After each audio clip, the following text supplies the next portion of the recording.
Okay, hi there. We're gonna fix this. Jiggle the camera. MSI A6200 with an obvious screen problem. We've got a broken LCD, and we're gonna fix it with a screen from ScreenCountry.com in never sunny Vancouver, British Columbia. And so we're gonna take a few minutes. I'm just gonna pull the battery out here, and we're gonna get back to getting this new screen put in. Oh, jiggle the camera again. Turn. Okay, well. First thing first, we gotta get rid of, we gotta take out 4 screws. This bad boy, the MSI again, A6200 has got a screw here, underneath that little rubber thing there, and there. Oh, the rubber thing's gone on that one. So there's 4 of those, and I'll just pop those little rubber things off and take out the screws. Okay, got those screws out, and that's all there is. There's 4. It looks like there's more, but there's only 4. So now it's just a matter of starting to pry the plastic off. So I'm going to start prying the plastic off using my fingers. This one's actually coming off pretty easy, so here we go. Oh, and here comes my son, fresh from the shower. And now I gotta make somebody a mango smoothie. Let me just see if I can get this up. Look at that. It's nice when you don't worry about the old screen anymore because it's already broken. So there we go. Got it. So now we need to get all these little screws. See if I can get my light in here. We have to take all these screws off the side and then also the 2 screws at the top. So I'll get that done well and then make a mango smoothie and then be back. Oh, and got most of the screws out. There are 1, 2, 3, 4 on the side and then 2 on the top. But the top one here, you need to actually pull the screen out after taking these top screws out, the 2 at the top. And then you can get this 1 screw out because it's behind a little plastic tab. Oh, there goes my screen. Back to get the screw out. Same thing on the other side. So there we go. So now we've got the screen free. And we're going to take this rubber pad off. We're just going to peel that back, and you need to get the adhesive to come with it. So that's good, it's coming with it. So we can put it back down again. So that's the adhesive. Comes off fairly smoothly. And again, just take your time peeling that back. Well, I lost a little bit of my rubber backing there. I'm not happy about that.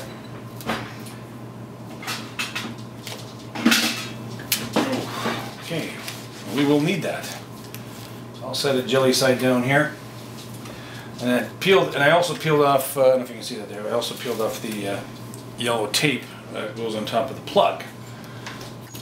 And also there was yellow tape over here, which is still on the adhesive, which is fine, I'll leave that on there. Now once you get that up on this end, there's the tape. You can't see it because it's the same color, and you need to peel that back over to the plug. So you start on this side, work your way that way. And once you're there, we should be to the place where we can peel up the plug. And there's the plug, there's the wires, and then you simply peel that back. So we'll pull that straight back, and we have set our screen free. The good news about this screen, there's no wireless networking antennas to worry about. This is a straight swap. So let's get the new one ready. The old screen, you set it over there.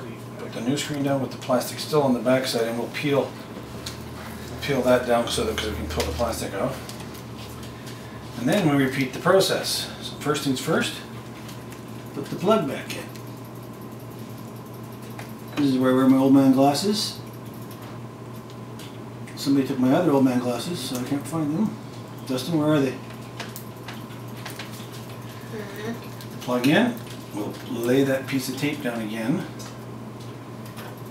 and then it's just a matter of putting back, get that nice and snug, get this to lay down, try not to touch where it says do not touch, and then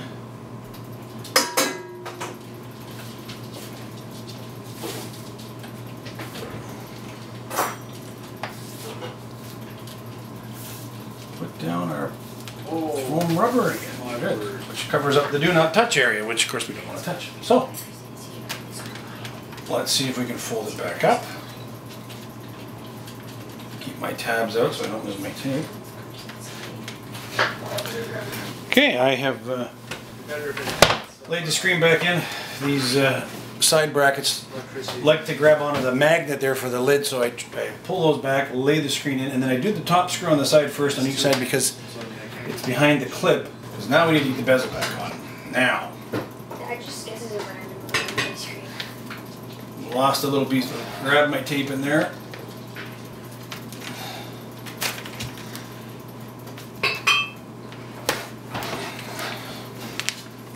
I could take that out, but it's not going to bother us. Now, the trick here is to do this without getting your fingerprints all over it, but that's what we're going to have to try to do. And again, I lost a few of my clips, if you remember, down the side here, from probably when it was broken. So I'm going to allow myself to start where it was broken. That would be the easiest. I'll start with the broken. Slide it along the top. You should feel things snapping back into place. Nope. There they are.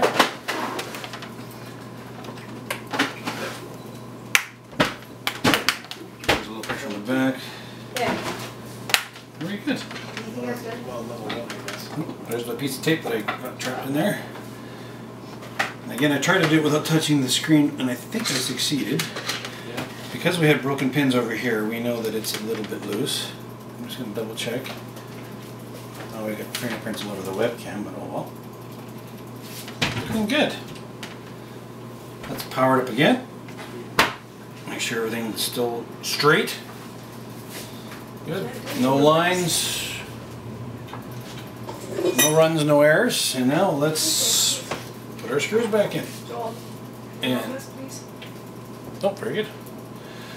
The mango smoothie has interrupted us. 1 second. And from the I didn't realize it department, the the cover plate had actually stuck to the old screen and it came up all by itself. I didn't have to pry it off. So we're going to pop that back in.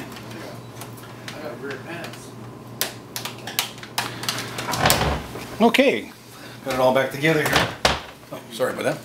A couple things to make note of. On the inside, when you're putting your bracket back on, there's two holes. One close to the magnet, one not so close to the magnet. You want the outside holes for the inside screws. When you put the bezel back on, then those screws that are close to the magnet will be the screws for the holes. So I made the mistake and had to redo it. But I think we've got ourselves a finished up computer. Let's check out our screen. We'll boot right into Windows. Everything seems to be good. I've had to power it on and power it off a few times, so we're probably going to get the Windows 7 emergency screen. Or not. Well, there we go. We'll start it alright, but the screen looks good. I'm just quickly panning here for... I don't see any dead pixels whatsoever. I do see a couple fingerprints. Not perfect. And unfortunately, we did manage to break a few of our little brackets, so what I will suggest to the person who owns this laptop is that we maybe put a little glue on the sides if necessary, but for sure I'm going to put a glue on that corner bumper. And that all works. So we have successfully done our MSI A6200 while having mango smoothies made here in our kitchen. And thank you screencountry.com again. Great screen. Cheers.